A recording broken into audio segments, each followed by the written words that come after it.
Assalamualaikum warahmatullahi wabarakatuh. Salam Malaysia Madani dan salam kepengurusian ASEAN Malaysia 2025. Kami buka tirai pada hari ini pastinya untuk kami gambarkan kepada anda betapa pentingnya minggu ini dan juga minggu hadapan, iaitu berkenaan dengan sidang kemuncak ASEAN ke-47. Pastinya Kuala Lumpur, Malaysia sekali lagi menjadi tumpuan dunia kerana kita menerima ribuan delegasi antarabangsa termasuk pemimpin-pemimpin utama dunia yang hadir untuk sidang kemuncak ASEAN ke-47. Dan selamat datang kami ucapkan kepada para delegasi, dan pastinya seperti biasa untuk grandstand pada hari ini kami bawakan kepada anda grandstand dalam dua bahasa, iaitu bahasa Melayu dan juga bahasa Inggeris. Mungkin juga ada dalam kalangan delegasi kita yang sedang menonton pada ketika ini di hotel-hotel penginapan di sekitar Kuala Lumpur. Yes, that's exactly right. So of course you're joined with Munawar and myself, Erin Cheong, as we bring you all the updates, like how Munawar has actually mentioned that we will be bringing you in English as well, along with Bahasa Malaysia, for the 47th ASEAN Summit that will be happening right here down at Kuala Lumpur Convention Centre. Now, of course, the official date starting of the ASEAN Summit would be on the 26th of October until the 28th of October. So right now, I would like to call it as the pre-ASEAN, pre-events that are ongoing. I would say the matter of events that are ongoing right now, and with which we will also witness shortly as well. I think a lot of people are probably more interested and more well-equipped with the knowledge of the road closures that have been going on in Kuala Lumpur, literally the heart of KL. So just to give as well a bit of info on what went down, because actually most of the delegates and most of our leaders of the ASEAN members have actually arrived starting from Wednesday, 22nd of October. And right now, little highlights as well post their arrival on what happened on the 23rd of October. We had the meeting of the Committee of Permanent Representatives to ASEAN to discuss the measures to expedite the finalization of outcome documents for the East Asia Summit ahead of its meeting on October 27. Now, I think, Munawar, we will also be sharing more on the ASEAN joint SOM and SEOM meetings later on, the senior officials meeting, senior economic officials meeting, and the welcome dinner that they had yesterday. But interestingly, we want to see some of the meetings that we have. Berkenaan mesyuarat itu, Erin, kita berikan gambaran kepada penonton semua untuk kita berikan apakah antara intipati utama sepanjang sidang kemuncak ASEAN ke-47 ini. Jumlah keseluruhan mesyuarat yang akan dilaksanakan sepanjang bermula daripada sebenarnya bermula daripada 22 Oktober sehingga 28 Oktober nanti adalah 25 buah mesyuarat daripada pelbagai peringkat yang akan dianjurkan bagi memperkukuhkan kerjasama serantau ASEAN. Dan seterusnya kami bawakan kepada anda untuk permulaannya seperti yang telah dilaksanakan pada 22 dan 23 Oktober yang lalu, iaitu berkenaan dengan mesyuarat bagi peringkat pegawai kanan, dan 3 mesyuarat telah pun dilaksanakan. Dan mesyuarat-mesyuarat ini juga sangat penting untuk kita meneliti dan juga memperhalusi apakah antara aspirasi yang telah disepakati sebelum ini dalam sidang-sidang terdahulu dan bagaimana ianya boleh diterjemahkan dalam bentuk tindakan.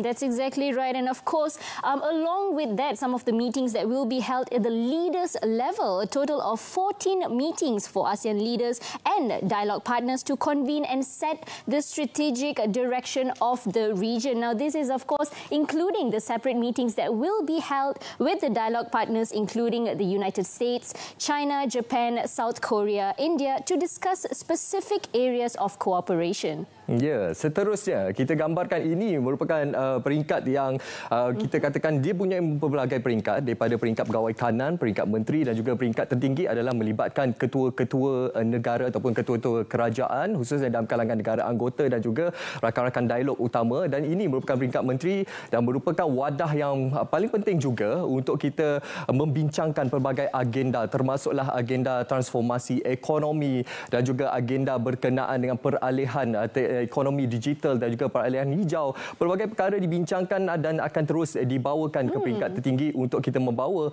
hala tuju yang lebih bermakna, iaitu hala tuju ASEAN, keterangkuman dan kemampanan yang memperlihatkan bagaimana aspirasi yang lebih besar untuk seluruh rakyat di rantau ini. Yes, that's exactly right. And of course, there are a lot of anticipation when it comes to the 47 ASEAN Summit that we will be expecting. And one of it, Munawar, is actually the historic milestone countdown of the official admission of Timor-Leste as the 11th member of ASEAN. Now, we have been actually talking about this since the 46th ASEAN Summit that happened back in May as well. Ya, selain itu juga, kita ingin mendapatkan gambaran awal pada ketika ini, khususnya di perkarangan Pusat Konvensyen Kuala Lumpur, di mana lokasi rasmi bagi sidang-sidang ataupun mesyuarat yang akan dan juga yang telah berlangsung untuk sidang kemuncak ASEAN ke-47 ini. Rakan kita, Suhal sudah pun bersedia untuk memberikan gambaran semasa pada ketika ini. Silakan, Suhal. Hello, Suhal.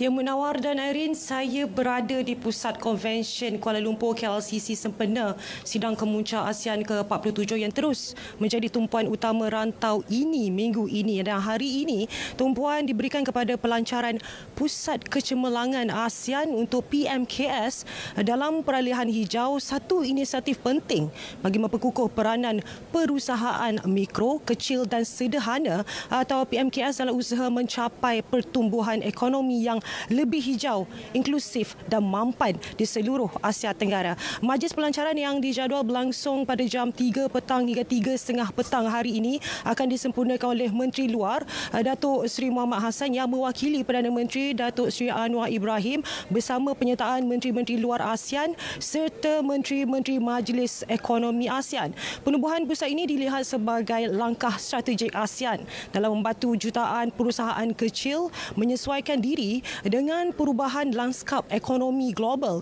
termasuk keperluan penggunaan tenaga bersih, teknologi hijau dan amalan perniagaan mampan. Selain itu, turut dilancarkan laporan ASEAN Ahead, ASEAN Science Technology Innovation Ecosystems Foresight 2035 serta inisiatif ASEAN in 2025 Shaping an Inclusive and Sustainable Future yang memberi tumpuan kepada penerapan teknologi, inovasi dan sains bagi memacu transformasi ekonomi rantau ini. Dengan lebih 70 juta PMKS beroperasi di perantau ini mewakili hampir 99% daripada keseluruhan perniagaan di negara anggota ASEAN. Inisiatif ini diharap mampu menjadi pemangkin utama dalam usaha memperkasakan sektor tersebut sekaligus memastikan manfaat pembangunan ekonomi dapat dikongsi secara lebih meluas dan seimbang. Saya kira setakat ini saja saya dapat bawakan dari Pusat Media Antarabangsa di sini. Kembali kepada rakan tugas di Angkasa Puri. Silakan, Munawar. Baik, terima kasih Suhal atas perkembangan semasa seperti yang telah dinyatakan tadi.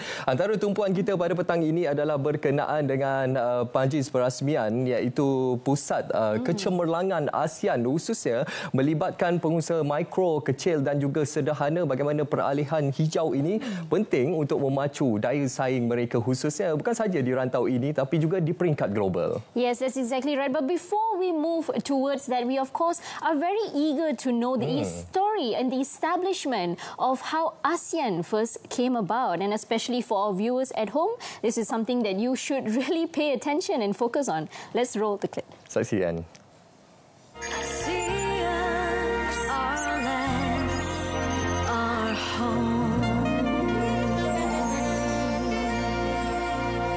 Perjalanan ASEAN bermula pada 8 Ogos 1967 apabila 5 buah negara iaitu Malaysia, Indonesia, Thailand, Filipina dan Singapura yang menandatangani Deklarasi Bangkok. Deklarasi ini menjadi asas kepada lahirnya satu visi baru, kerjasama serantau demi keamanan dan kemakmuran bersama. Sejak hari bersejarah itu, ASEAN terus berkembang daripada 5 kepada 10 anggota dengan kemasukan Brunei Darussalam, Vietnam, Laos, Myanmar dan Kemboja. Pertambahan ini membentuk sebuah komuniti yang lebih kukuh, menyatukan pelbagai bangsa dan budaya di bawah semangat perpaduan Asia Tenggara. Pada tahun 1993, ASEAN melancarkan Kawasan Perdagangan Bebas ASEAN AFTA, langkah penting yang mengukuhkan perdagangan dan membuka peluang ekonomi baru kepada rakyat di seluruh rantau. Tahun 2015 pula menyaksikan pengisytiharan rasmi Komuniti ASEAN yang berteraskan 3 tonggak utama iaitu Komuniti Politik Keselamatan, Komuniti Ekonomi dan Komuniti Sosial Budaya. Langkah ini membawa ASEAN ke era integrasi yang lebih menyeluruh, merangkumi politik yang stabil, ekonomi yang dinamik dan masyarakat yang lebih bersatu. Kini, pada tahun 2025, Malaysia sekali lagi memainkan peranan penting sebagai pengerusi ASEAN. Sidang kemuncak kali ini menandakan pelancaran wawasan Komuniti ASEAN 2045, Masa Depan Bersama, sebuah visi baru untuk membina komuniti yang berdaya tahan, inovatif, dinamik dan berpaksi kepada rakyat. Dari 5 negara pengasas, kini ASEAN berdiri sebagai sebuah komuniti serantau dengan 10 negara anggota dan bakal menyambut ahli baharu ke-11 Timor Leste. Lebih 5 dekad berlalu, ASEAN terus berkembang bukan sekadar sebagai entiti politik atau ekonomi, tetapi sebagai simbol perpaduan, kestabilan dan masa depan bersama bagi seluruh rakyat Asia Tenggara.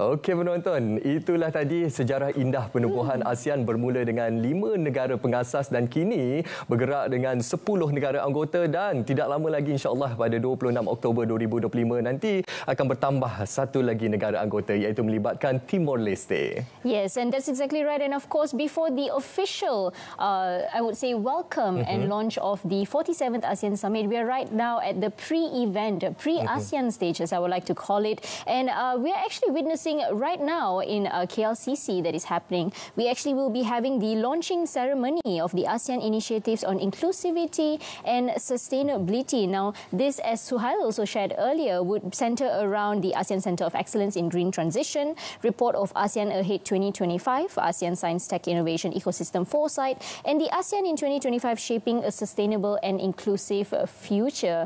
Now, this will also be of attendance by our ASEAN foreign ministers, the EAC Council members, ASEAN Secretary General and other invited guests as well. And speaking of invited guests, Munawar, to speak more in detail of this topic, we have some guests in our studio today. Betul. Sebelum kita nak memperkenalkan tetamu kita di studio, sekarang ini kita ingin mendapatkan sedikit gambaran apa yang berlaku di Pusat Konvensyen Kuala Lumpur pada ketika ini. Sepastinya seperti yang kita sedia maklum, Pusat Konvensyen Kuala Lumpur merupakan lokasi rasmi bagi sidang-sidang mesyuarat yang akan dilaksanakan. Dan inilah gambaran apa yang bakal berlaku pada seketika nanti sekitar jam 3 petang iaitu berkenaan majlis pelancaran Pusat Kecemerlangan ASEAN bagi peralihan hijau insya-Allah yang akan disempurnakan oleh Menteri MITI dan juga melibatkan menteri-menteri luar negara anggota ASEAN. And this is, of course, a launching ceremony referring to the events that were held in 2025, part of Malaysia's chairmanship for ASEAN. And of course, with this, we will also be speaking further in terms of, I would say, the significant milestones and the highlights that we're looking to bring from the events of today's launching ceremony as well, in line with the 47 ASEAN Summit. Now, I do want to introduce some of our guests in our studio because we have been alienating them for a while. You know, they've just been sitting here. And of course, firstly, we have Arif Adiputra Anwar. He's an associate researcher, Institute for Development Studies. And we also have Associate Prof. Dr. Iskandar Shah Muhammad Rashid from ISRA Consulting. And he's, of course, the Chief Executive Officer. So thank you for joining us here. Thank you for having us. Thank you for coming. So, terima kasih bersama kami. This is, of course, like the first grandstand. So it's pretty, I would say, hectic when it comes to the first ever brief that we're getting in terms of grandstand, right, Munawar? Betul. Dan kalau kita imbas kembali semasa deklarasi Kuala Lumpur yang telah pun disepakati pada 26 Mei 2025, kita melihat para pemimpin ASEAN menyatakan tekad untuk mempercepat peralihan hijau serantau dan mengangkat peranan perusahaan mikro, kecil dan juga sederhana sebagai pemacu utama transformasi ekonomi karbon rendah. Dan mungkin saya mulakan terlebih dahulu dengan Dr. Iskandar. Kalau kita lihat data yang telah dikongsikan, lebih 70 juta PMKS di seluruh ASEAN yang menyumbang 44.8% kepada KDNK serantau dan menyediakan 85% peluang pekerjaan. Jadi bagaimana untuk kita gambarkan kepentingan untuk kita mengukuhkan PMKS kita ini khususnya dalam transformasi hijau ini, Dr. Iskandar? Terima kasih Munawar. I think kalau tengok sustainability kan, dia satu orang kata konsep yang boleh pakai bukan masa sekarang saja, tapi benda yang akan berterusan for quite some time lah. I think satu benda. And then kita sebagai negara muda, ASEAN ni kira muda lagi relatif dengan blok-blok lain ni kan, EU dan sebagainya, kita masih muda. Kita pun banyak penduduk yang kebanyakannya average-nya young people. So sustainability ni kita boleh kata satu anjakan dari segi pemikiran, dari segi implementation dan juga dari segi design in term of the policy making lah. So yang paling penting. So kenapa PKMS ni satu aspek yang sebab kita tengok pengembangan ekonomi ASEAN ni, ada negara yang agak matured dan ada negara yang kita kata dalam proses transformation. Macam Malaysia, Singapura, kita boleh kata Brunei agak matured. Tapi kalau kita kata Myanmar, Laos dan Cambodia ni semua masih lagi proses transformation. So, tapi tak dinafikan kata PKMS ni tak penting kat Malaysia dan sebagainya. So, ia penting cut across. So the point I'm trying to make ataupun apa yang nak sampaikan ni lah, bila kita ada satu policy macam sustainability, dia akan menjadi satu guiding principle untuk semua orang. Dan sustainability ini tidak boleh dilaksanakan oleh GLC saja ataupun big company saja. Dia kena embrace by the smaller companies. Dan bila semua tu ada kesamaan dan kita ASEAN tu ada kata common principle yang akan bawa semua orang in, orang kata one platform lah. So itu yang kita nak sampaikan, yang sustainability should be the guiding principles for transformation. So PKMS kita akan bawa sekali according to the GLCs as well. Okay, that's very interesting, Dr. Iskandar, that you shared in terms of that. Of course, for us, we're also looking at the outcome when it comes to today's launching ceremony and the ASEAN initiatives that have been brought towards us. And we also want to shift our attention to what's going down at Kuala Lumpur Convention Centre right now. Like we mentioned, the launching ceremony of the ASEAN initiatives in inclusivity and sustainability. Let's take a grasp on what is happening, I would say, right now. And I also noticed our ASEAN foreign ministers are currently there seated and waiting for the opening remarks and the welcome ceremony to begin. Okey, seperti yang kita boleh saksikan di kaca televisyen pada ketika ini, Dewan Utama yang penuh berwarna-warni, dan pastinya kita saksikan terlebih dahulu persembahan video yang kami gambarkan kepada anda untuk majlis peluncuran seketika nanti. Who dare to imagine what could be? ASEAN 2025 plants this seed.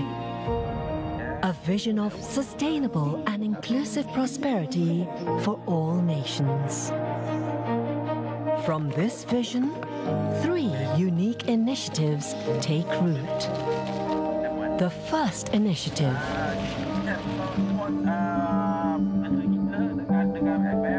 strong foundations matter. Without them, nothing lasts. Across ASEAN, 97% of all businesses are MSMEs. They are the foundation of our regional economy, each with the power to lead us towards a greener future. Today, we launch MEGA, the MSME Excellence Centre for Green Transition. This is a regional training hub built for real impact. 70 million small businesses across ASEAN learning practical green skills, how to adopt circular business practices, track their carbon footprint, report on sustainability, and access green financing to make it all happen. MEGA shows business owners that going green isn't just a responsibility, it's how you stay competitive. When millions of enterprises across ASEAN adopt green practices, they become the living foundation of regional prosperity. Businesses that grow stronger, cleaner, and more competitive with each generation. Our second initiative,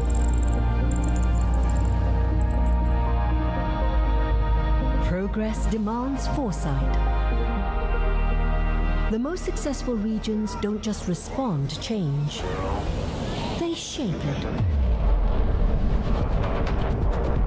Today we launch ASEAN Ahead, ASEAN STI Ecosystem Foresight 2035 and beyond. We brought together the sharpest minds across the region to map out what the next decade holds for us. This foresight gives leaders the insights they need, where to invest resources, which technologies enable us to reshape our economies, and which societal changes we need to prepare for. Built on three foundational principles: cohesion, collaboration, and coherence. When ASEAN member states unite as one global powerhouse, we don't just keep up with the world, we lead it. This is our roadmap to 2035 and beyond. Economically powerful, socially inclusive, sustainably thriving. The final initiative. Real prosperity isn't measured by GDP alone. It's measured by the people. Are all communities across ASEAN able to participate and benefit? A sustainable and inclusive ASEAN means no one is left behind. Today we launch ASEAN in 2025, shaping an inclusive and sustainable future. Thought leadership shared in the form of a forward-looking and comprehensive publication, featuring contributions from over 30 leading thinkers. This book continues ASEAN's tradition of dialogue and cooperation, a record of Malaysia's chairmanship year, a source of inspiration for a stronger, more resilient ASEAN, ensuring that insights and strategies flow to benefit all partners across our region. Because when every nation empowers its communities, when everyone has a seat at the table, we all move forward together, united, sustainable, inclusive. 3 initiatives, 1 vision, boundless possibilities. When you build economies that care about sustainability, plan ahead with real foresight, and make sure everyone's included, something powerful happens. Not just growth, but transformation. Not just survival, but a region that thrives. This is Malaysia's contribution to our shared ASEAN, building prosperity through innovation, unity, and the collective strength of our people. Seeds of vision, growth through action, a future we're building together.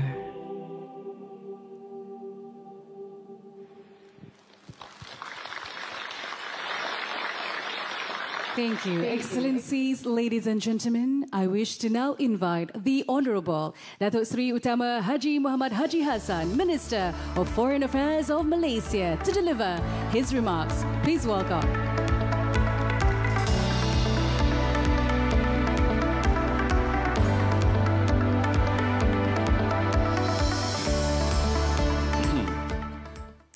Bismillahirrahmanirrahim. Assalamualaikum warahmatullahi wabarakatuh.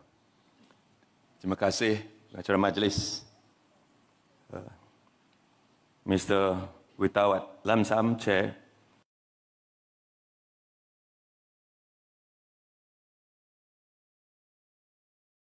Zafrul Aziz, Minister of Investment, Trade and Industry Malaysia. Yang berhormat Tuan Chang Lee Kang, Minister of Science, Technology and Innovation, mostly. Yang berhormat Datuk Seri Ramakrishnan, Deputy Minister of Entrepreneur and Cooperative Development. Yang Mulia Tengku Muhammad Azman Sharifuddin, Tengku Ibrahim, President Academy Science of Malaysia. Datuk Professor Dr. Muhammad Faiz Abdullah, Chairman ISIS. Colleagues, my friends, all the foreign ministers from ASEAN, economic ministers from ASEAN countries, selamat datang. Welcome to Malaysia. Excellencies, distinguished guests, ladies and gentlemen, Assalamualaikum warahmatullahi wabarakatuh. The Prime Minister is supposed to be here, but he have to attend something very urgent, so that the spare player will be here. Luckily, Liverpool won 1-0.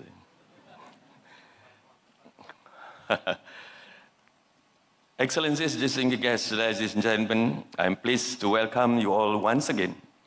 Our gathering today marks the beginning of the new chapter in the history of ASEAN and what we hope to be fruitful endeavor in the pursuit of our long-term dreams for the region. ASEAN's strength has always been measured by its capacity to adapt. From its founding during the Cold War to its community-building efforts that persist to this day, ASEAN has constantly championed cooperation in the face of uncertainty, ensuring shared purpose and plurality. Over the past year, as chair, we have advanced the agenda of inclusivity and sustainability.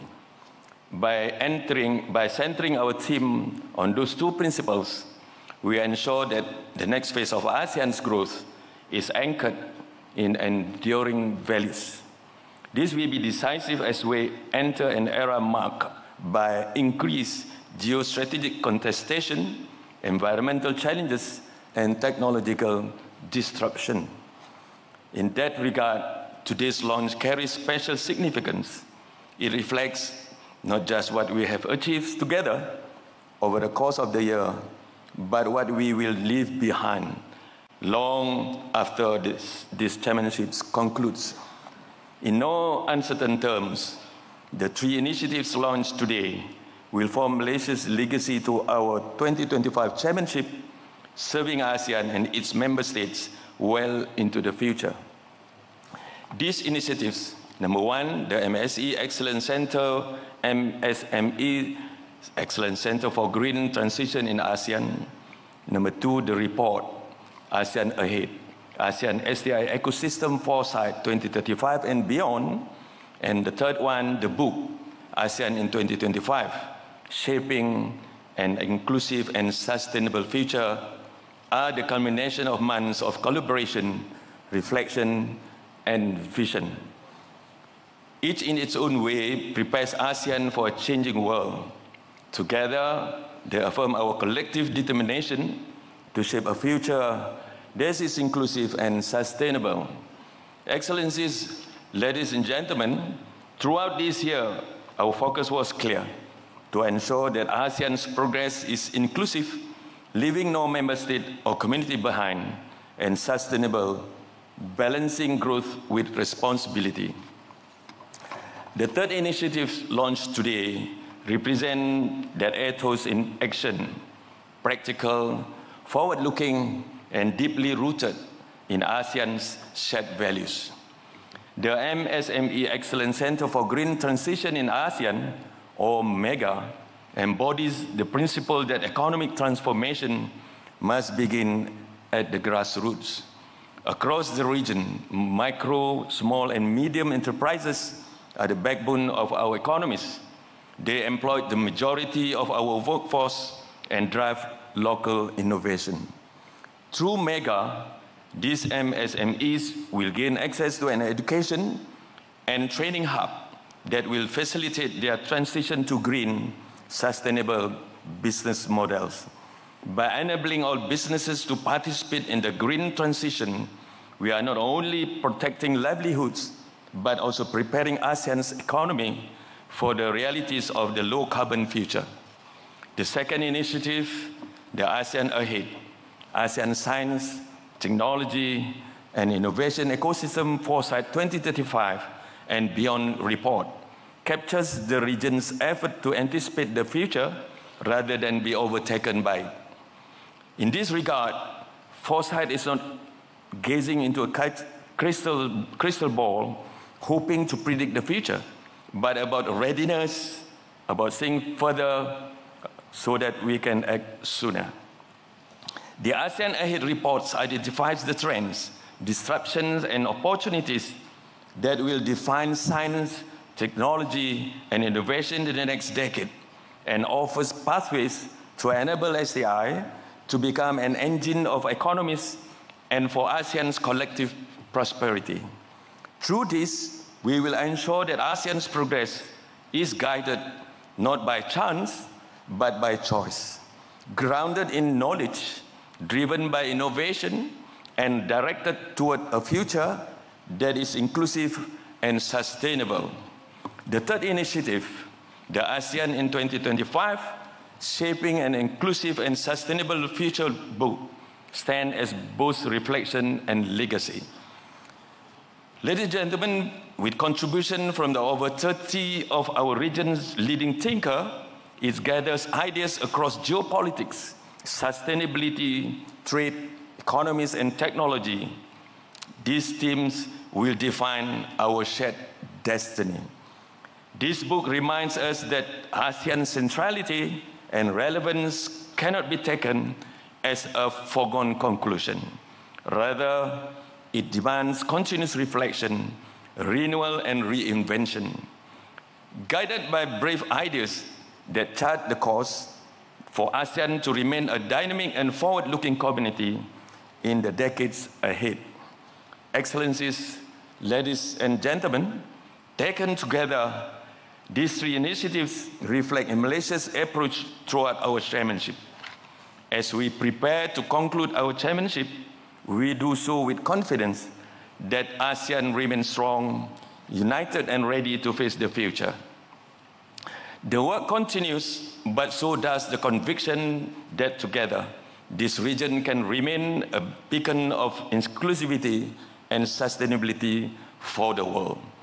To that end, it's my pleasure to launch these three initiatives and to congratulate, number one, the Center for Entrepreneur Development and Research and the Ministry of Entrepreneur and Cooperative Development for the MSME Excellence Center for Green Transition in ASEAN. Number two, the Academy of Sciences Malaysia and the Ministry of Science, Technology and Innovation for the ASEAN Ahead, ASEAN Science, Technology and Innovation Foresight 2035 and Beyond report. And the third one, the Institute of Strategic and International Studies, or IC, of Malaysia, and the Ministry of Foreign Affairs. That is my ministry. Why is your ministry is not here, Zabur? And the book ASEAN in 2025, Shaping an Inclusive, Sustainable Future. We also thank you very much, Tengku Zaful, with the contribution for your ministry. Thank you very much. May our synergized efforts guide us with passion towards a safer future for all who call this region a home. Thank you very much. Thank you, Dato Sri, for your inspiring address. May I kindly invite Dato Sri to remain on stage for the next segment. Let us now welcome the Honourable Deputy Minister of Entrepreneur and Cooperative Development of Malaysia and the Chair of ASEAN Coordinating Committee on Micro, Small and Medium Enterprises to join the Honourable Foreign Minister on stage to launch the ASEAN Centre of Excellence for MSMEs in Green Transition, or MEGA. Ladies and gentlemen, kindly turn your attention to the stage to witness the revealing and launching of Malaysia's commitment to ASEAN's vision. As the walls before you open, cascading waters will symbolize renewal and resilience, revealing the launching of Malaysia's commitment to ASEAN's vision. Like water, we are many streams flowing together, stronger as one. Today, we open not just a stage, but a future, where inclusivity shapes every voice and sustainability carries every step. Together, we rise, united, responsible, unstoppable, stewards of a better tomorrow.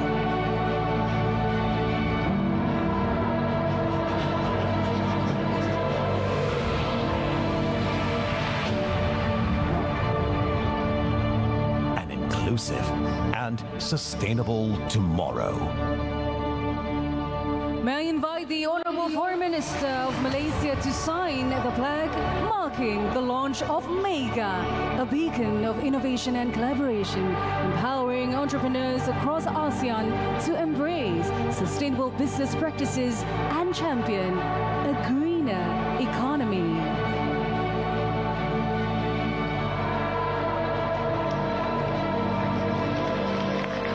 Thank you, Honourable Foreign Minister of Malaysia. May I now invite you for a photo opportunity in front of the pedestals.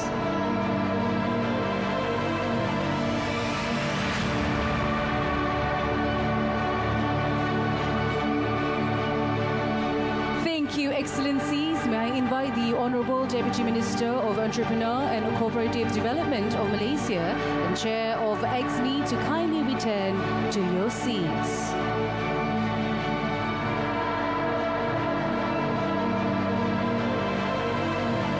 Now, may I invite the Honourable Minister of Science, Technology and Innovation of Malaysia, accompanied by the President of Academy of Sciences Malaysia, ASM, and the STI Advisor to the Prime Minister and the Nation to present the ASEAN Ahead Report to the Honourable Foreign Minister of Malaysia.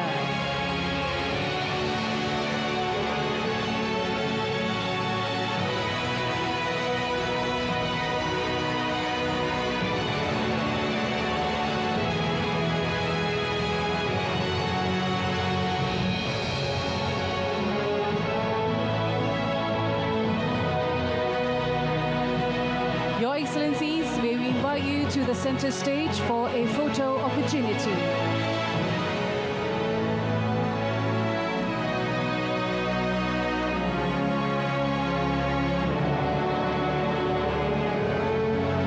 All right, let's have one for the album. All smiles. Thank you, Excellencies. May I invite the Honourable Minister of Science, Technology and Innovation of Malaysia and the President of ASM to kindly return to your seats. Thank you. Next, may I now invite the Chairman of ISIS Malaysia, accompanied by the Director of Research, to present the publication entitled ASEAN in 2025, Shaping an Inclusive and Sustainable Future to the Honourable Foreign Minister of Malaysia. This publication serves as a blueprint charting ASEAN's course towards a more inclusive, sustainable and resilient community. Let's have a quick photo opportunity session. One for the album, gentlemen. Thank you, Excellencies. And that marks the conclusion of the launching ceremony of ASEAN initiatives on inclusivity and sustainability today. Honourable Ministers, Excellencies, ladies and gentlemen, we thank you for gracing this momentous occasion with your presence. We wish you a pleasant afternoon ahead. Thank you.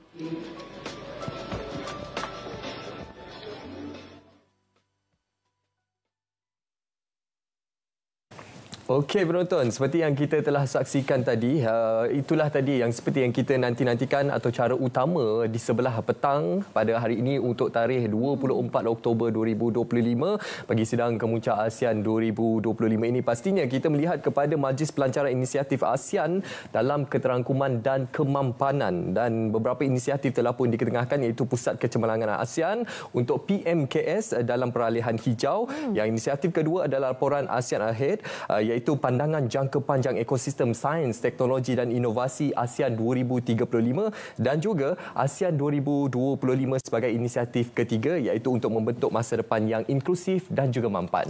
Yes, and as the first initiative, as Munawar just mentioned to you as well, the MSME Excellence Centre for Green Transition in ASEAN, as our Honourable Datuk Seri Utama Haji Muhammad bin Haji Hassan has also shared, our Minister of Foreign Affairs, that the true mega and these MSMEs will gain access to an education and training hub that will facilitate their transition to green, sustainable business models. So those are actually one of the initiatives, as we can see, and also a build of legacy. I would like to quote our Honourable Minister of Foreign, Minister of Foreign Affairs, where he actually quoted that this is building a legacy for Malaysia being ASEAN's chairmanship 2025. Okey, seperti yang kita semaklum, apa yang telah disampaikan oleh Datuk Seri Haji Muhammad bin Haji Hassan, Menteri Luar Negeri, segalanya perlu bermula daripada akar umbi, iaitu khususnya bila kita melihat peralihan hijau, sains, teknologi dan inovasi ini sebagai satu enjin ekonomi utama untuk pemacu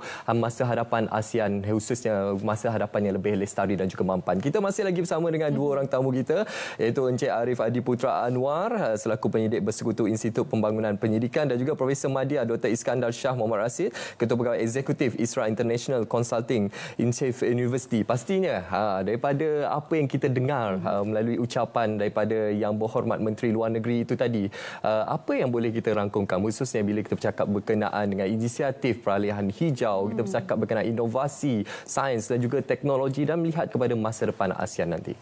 Saya rasa memang penting pasal if we look at the delegation, everyone that's attendance in the ASEAN Summit, it shows that Malaysia is committed to a green transition and letting it out for the world to know that it's going to start here at ASEAN Summit over here in Kuala Lumpur. Now that's going to come with a lot of caveats. When we think of ASEAN, we think of ASEAN centrality, right? But when we look at centrality, sometimes that centrality is oriented around the national governments themselves. Masalahnya bila fikir ASEAN di Malaysia, fikir Kuala Lumpur. Jarang kita fikir pasal Johor, jarang kita fikir pasal di Sarawak atau di Sabah kan. So if we want to focus dengan MSMEs, all these MSMEs, right? It's true, we have to focus on grassroots approaches. That means it has to be bottom up. It cannot be a top-down initiative. We have to involve the local communities as well, the local players as well. At the same time, we have to remember, we have to retain value within the grassroots itself. Oftentimes, when we see initiatives where we want to empower grassroots, oftentimes that value is extracted outside of the communities.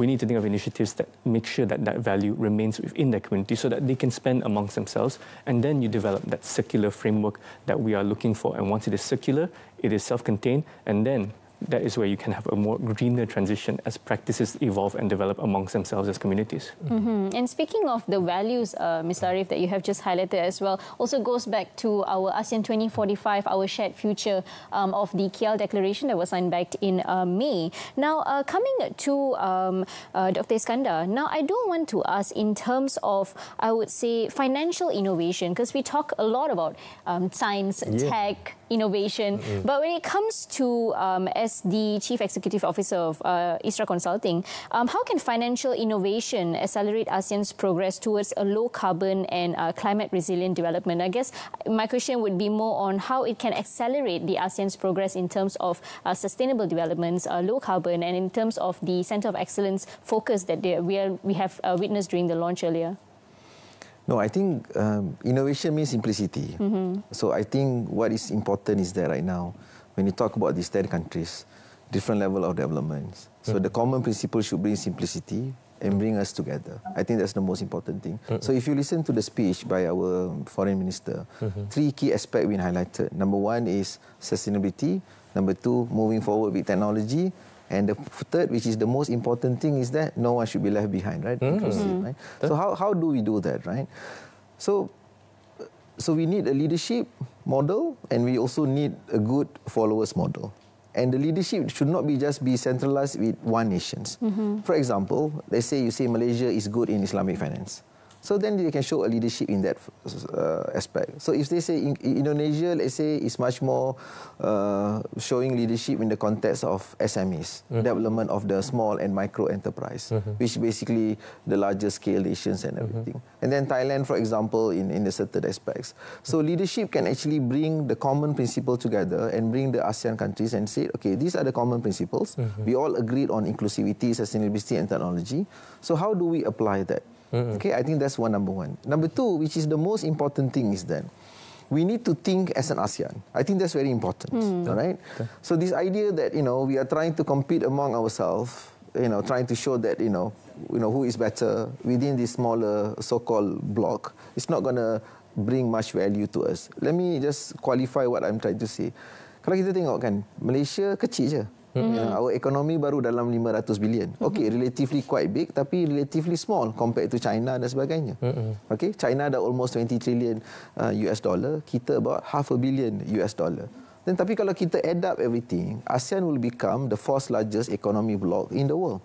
So kalau kita negotiate as ASEAN, it gets a much larger say as compared to negotiating individually. That's number 1. Number 2, kalau kita create a bigger market for ourselves, then all the SMEs yang you kata 70 juta tu, dia tak look at the product dia hanya untuk Malaysia saja. Dia bila dia buat je, dia nampak, okay, kita boleh export pada Indonesia, kita boleh export pada Filipina, kita boleh export pada Myanmar. So the thinking automatically become different.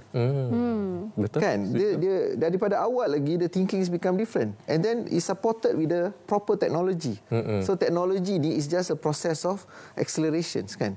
Lepas tu datang pula macam Malaysia punya leadership, the last point is that bila kita kata kita ada Islamic finance, kita ada green finance apa semua, banyak je common principles. Right? So instead of us focusing on how different we are, maybe the time has come to really understand that how similar we are. Then the thinking process will become different. And everything become a lot more simpler lah. Okey.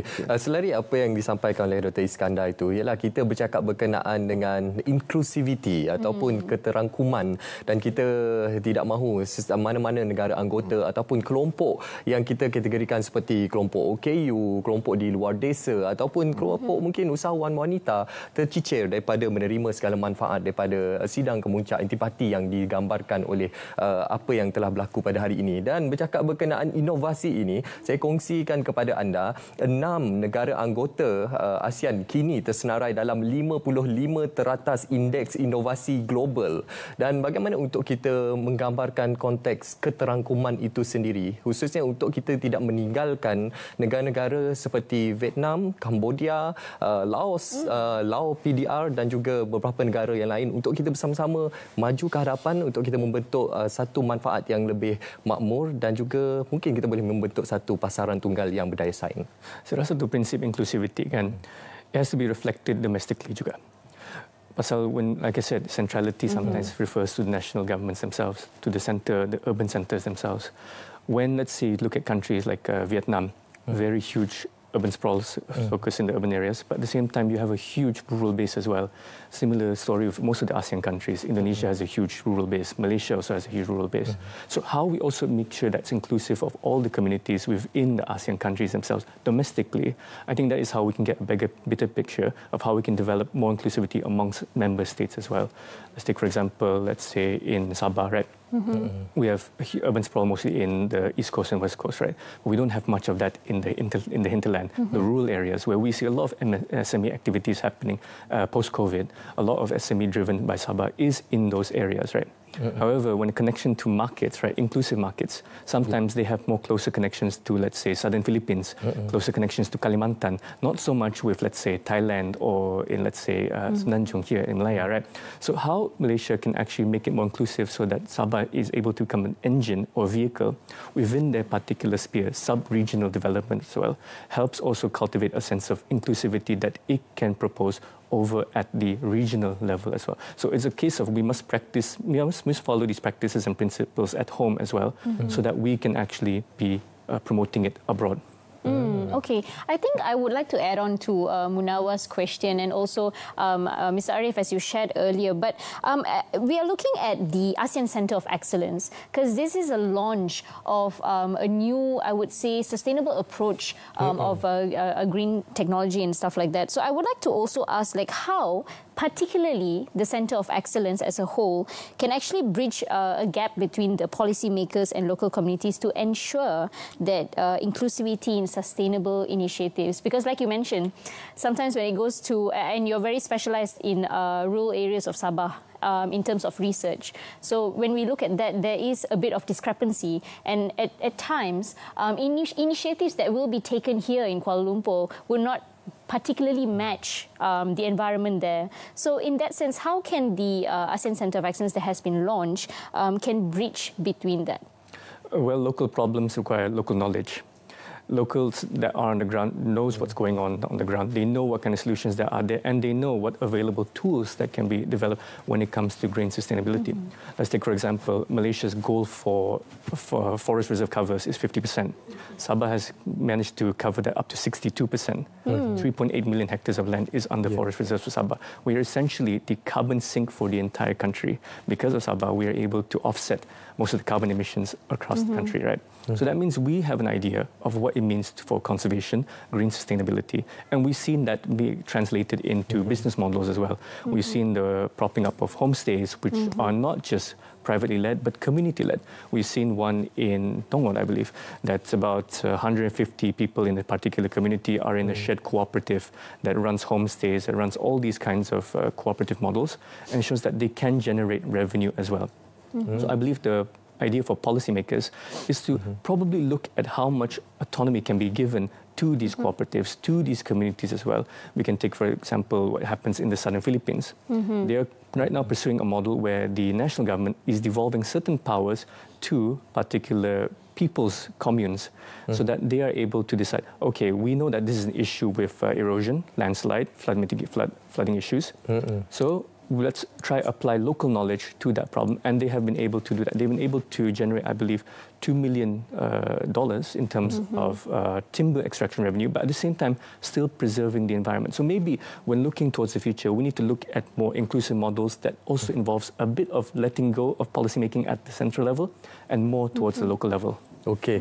Yalah, dalam hal ini kita bercakap berkenaan ekosistem STI, ekosistem peralihan digital dan juga peralihan tenaga hijau. Dan dalam hal ini juga kita menyentuh berkenaan dengan penggalakan pemindahan pengetahuan serta memupuk budaya keusahawanan dan pendidikan strategik yang berterangkumkan bidang AI ataupun kecerdasan buatan, big data, bioteknologi dan juga teknologi kuantum. Jadi, dalam istilah-istilah teknologi ini, ia agak berat sebenarnya.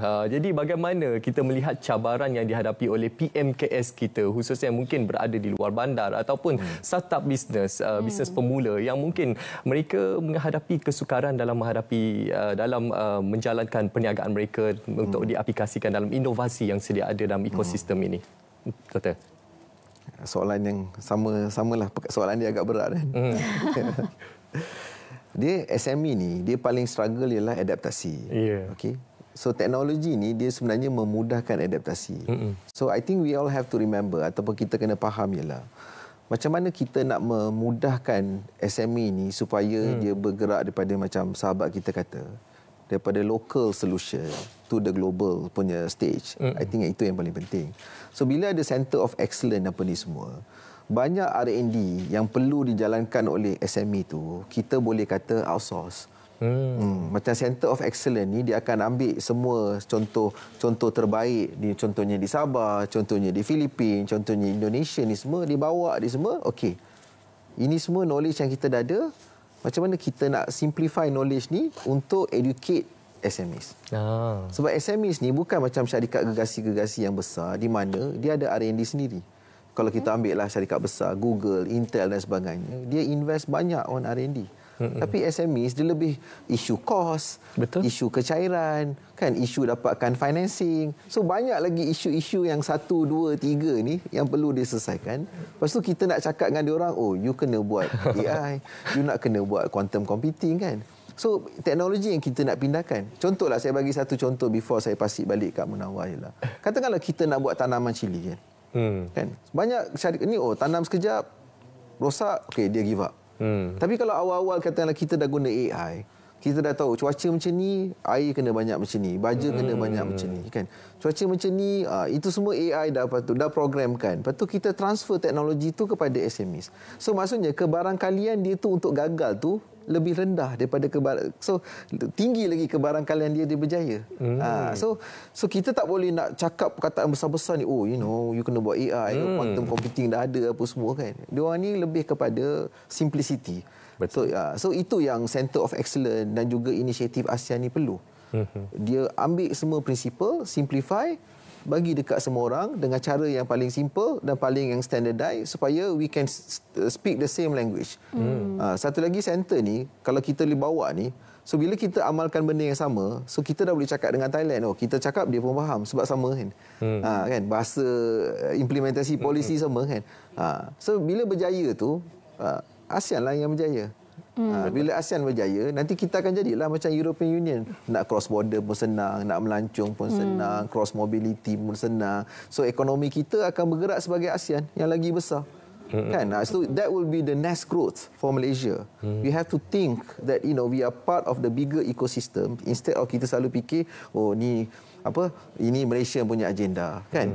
So memang betul Malaysia punya agenda, tapi kita kena universalkan kita punya agenda lah. Itu yang saya agak rasa menarik kali ni punya ASEAN Summit ni, ada launching of sustainability. Itu benefit kita, Islamic finance.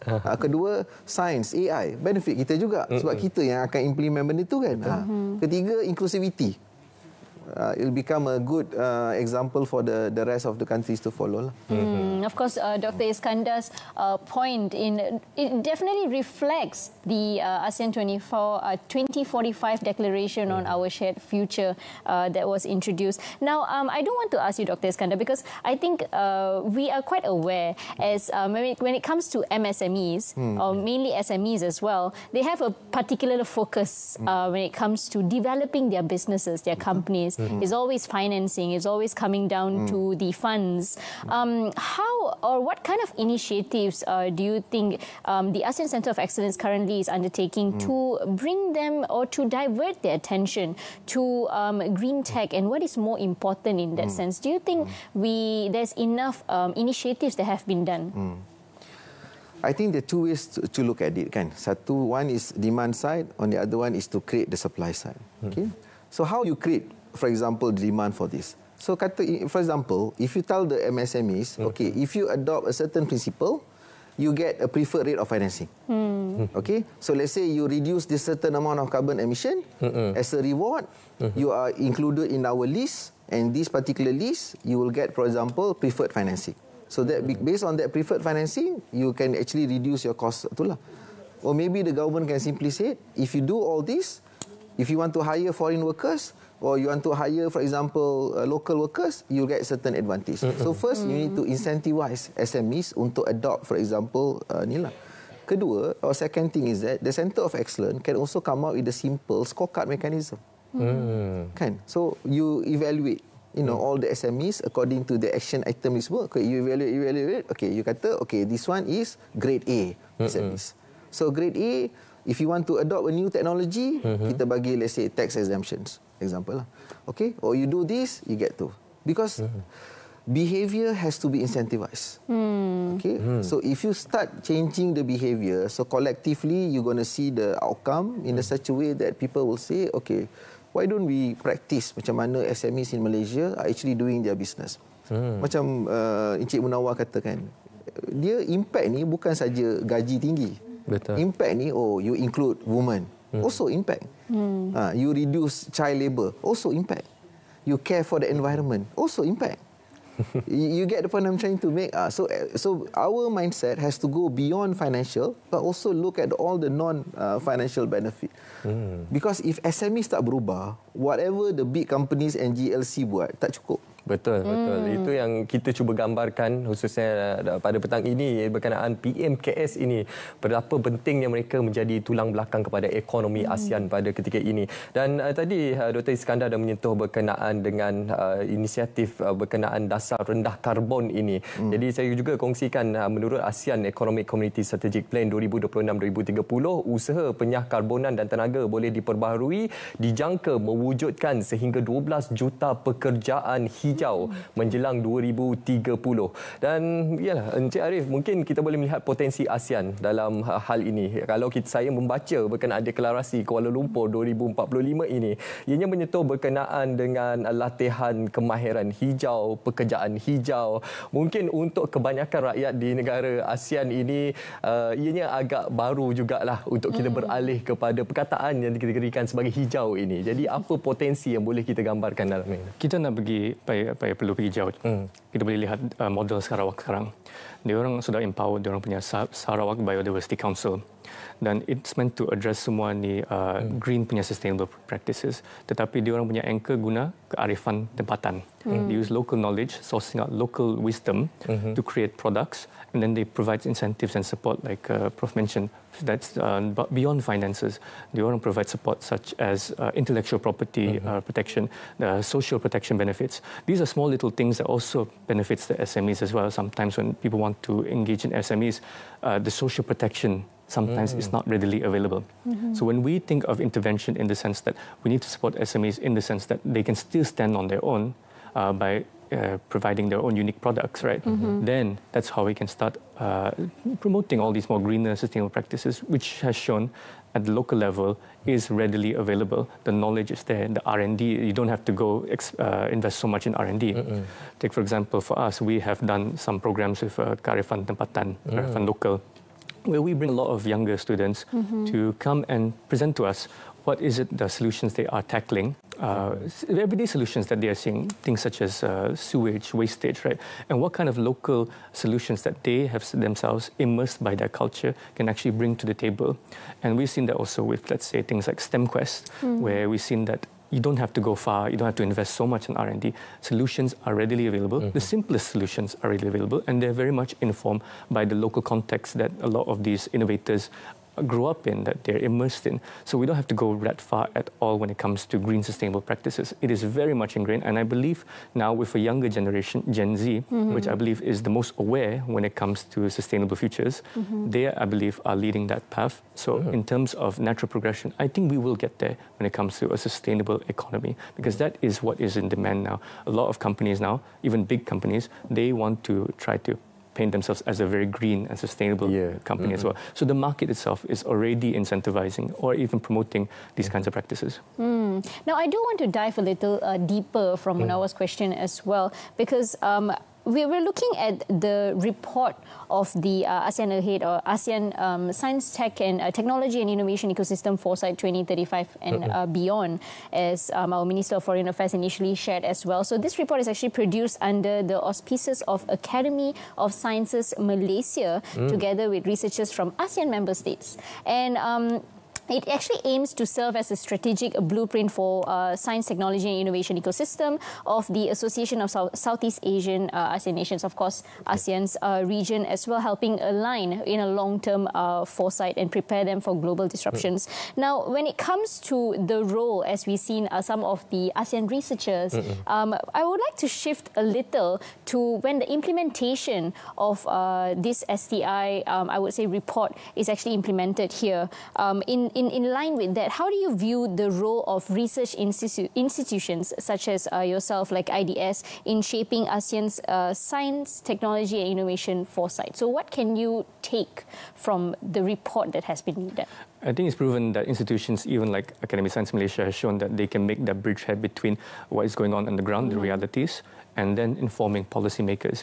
For example, IDS, our job is to make sure that whatever is happening on the ground, we take into account the local realities, the very grassroots realities, and then we shape policy, and then we inform the decision makers to say, hey, there's something, there's a lot of potential for development in this particular district.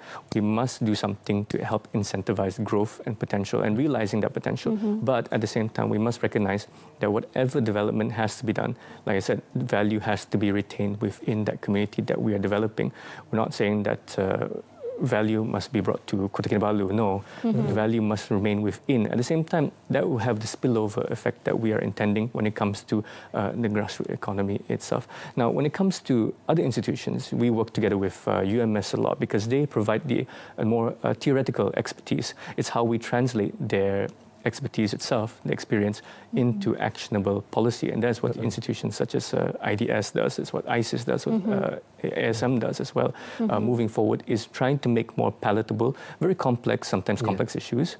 And then how do we inform it to the decision makers? Because oftentimes decision makers as well, they need the most concise, the fastest way to read information and how to make a decision quickly. Okey, itu yang paling utama. Dan dalam hal ini juga kita melihat kepada bagaimana peranan Malaysia sebagai pengurusi ASEAN 2025 ini yang telah menyeru seluruh negara anggota ASEAN untuk kita beralih ekonomi berasaskan pengetahuan. Itu yang paling utama untuk kita menjadi sebagai pemula kepada STI yang kita gambarkan sebagai sains, teknologi dan juga inovasi ini. Namun bagaimana untuk kita lihat tadi Dr. Iskandar menerangkan kepada kita berkenaan sebenarnya kita di Malaysia ni dah ada model-model itu dan bagaimana boleh kita implementasikan khususnya di peringkat ASEAN dan mungkin juga kita melihat dari sudut penyidikan bersama yang boleh digerakkan, dijalankan sebab kita tidak mahu segala rangka kerja yang telah pun disepakati ianya sekadar cantik ataupun indah di atas kertas tapi apa yang boleh kita zahirkan sebagai tindakan yang kolektif. Dr. Iskandar. I think pertama bila kita ada framework kan, macam sebut yang launching of the blueprint on STI ni semua. Yang bestnya ialah member countries akan tahu macam mana nak navigate the new technology. Sebab dia bukan saja ada teknologi tu, tapi macam mana kita nak navigate teknologi tu pun penting. So bila ada blueprint ataupun framework dan sebagainya, so navigation become quite easy. Kan kalau kita tengok contoh sekarang kan apa ASEAN tengah buat. Kita tengah buat green ASEAN grid ASEAN. Kan di mana Sarawak boleh jual electricity ke Singapura. Kan ini satu inisiatif yang saya rasa cukup baik. Sebab kalau tak everyone akan put the money ataupun invest dekat bidang yang sama. Kan? So maksudnya it become a competition rather than synergy between the ASEAN countries. Itu yang pertama. Kedua, bila Munawar tanya soalan tu, yang kita nampak kita agak susah sikit ialah bila polisi tu di-champion oleh satu negara dan dia agak ke depan, bila negara lain tak boleh nak follow. Ya. Nak bawa kita nak jadi satu blok tu, isu tu yang ada sekarang ni sampai bila dia akan berterusan. Sebab tu kita kena faham. Leader follower leader model tu kena jadikan inklusif. So biarlah kita rasa okey, bawa everything on the same level playing field, kita simplifykan, incentivizekan supaya kita boleh bergerak together. So saya mungkin orang kata kenapa saya asyik tekankan ASEAN together ni? Sebab the world has become too connected now. Kan? So kalau kita nak stand against China contohnya, become very difficult. China ni dah contohlah kan dia buat bullet train sekarang ni dah boleh sampai 450 km. Kan? Tapi kita kalau nak travel daripada Kuala Lumpur ke Singapura masih lagi kena pergi airport, naik kapal terbang kan. Mungkin 1 hari habis. Tapi cubalah kita singkatkan 1 hari itu kepada 2 jam. So mungkin ulang-alik ke Singapura tu menjadi mudah dan banyak lagi aktiviti-aktiviti yang boleh dijalankan. So inclusivity ni doesn't mean that kita inclusive only in term of policy. Inclusivity ni actually beyond that lah. Itu yang nak disampaikan lah.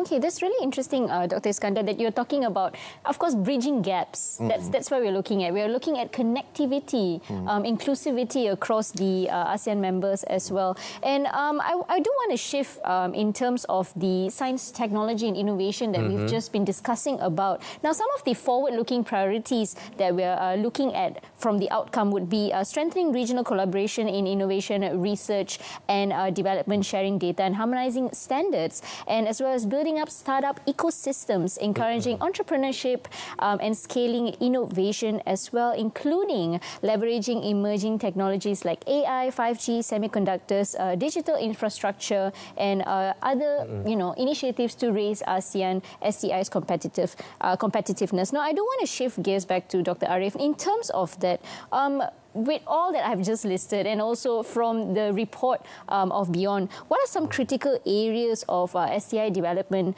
ASEAN do you think should prioritize to remain competitive globally by 2035 amidst the Kuala Lumpur Declaration on ASEAN 2045, our shared future? Perhaps in terms from your expertise and your knowledge, could you please share with us? I think if we're still on the line of inclusivity, then I think access to finances will be very important when we're looking at any kind of SME initiatives that are of a STI nature. Looking back at more, like I said, SMEs make up, you can find a lot in the rural areas, right? Areas which doesn't have that much access to any kind of finances or to even scale up their businesses. Oftentimes, we would have to rely on government incentives, government assistance, right?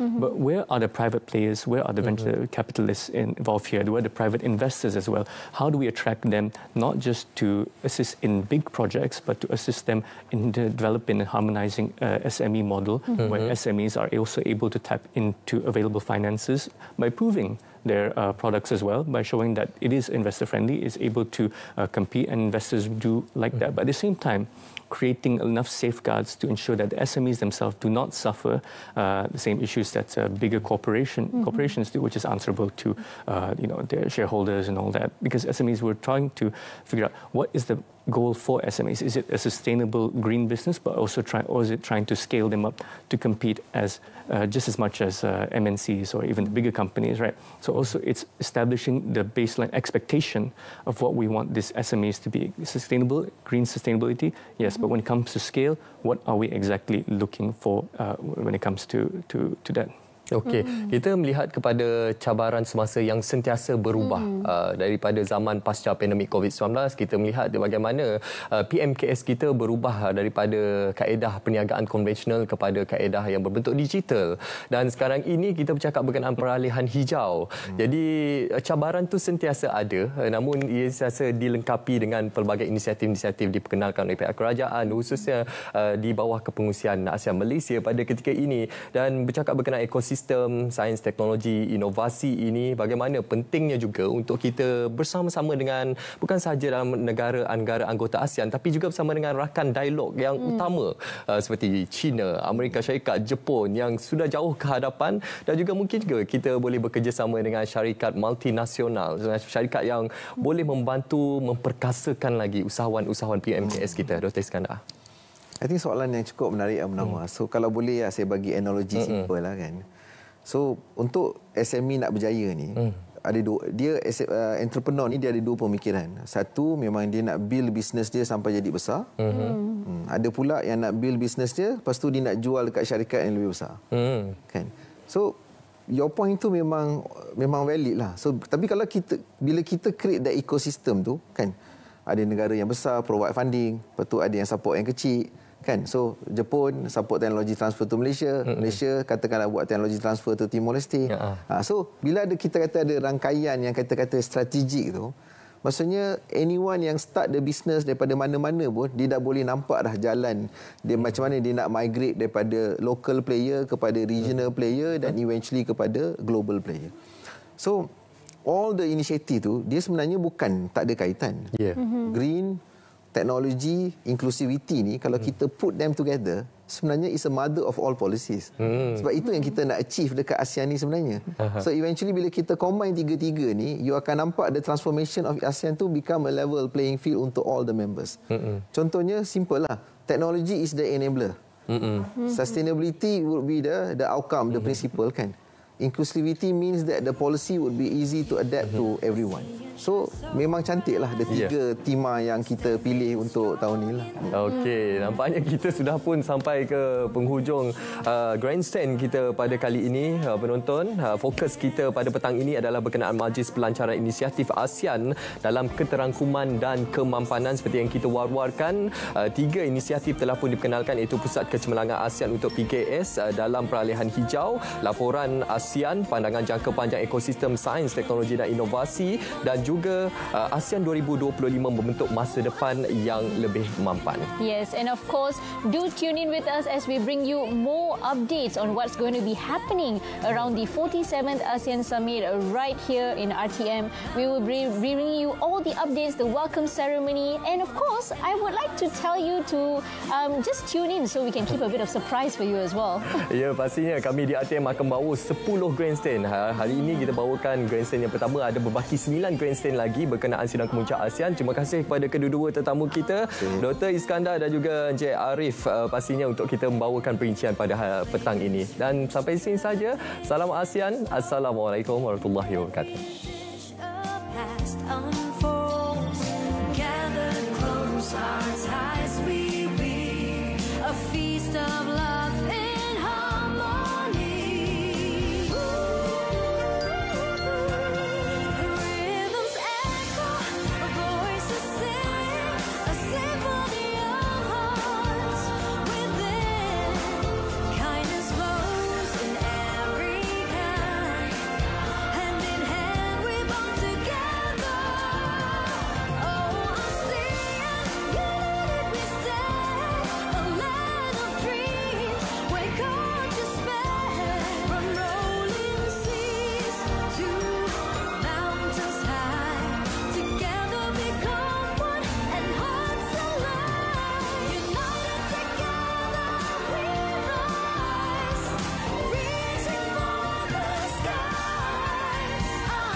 traditions told.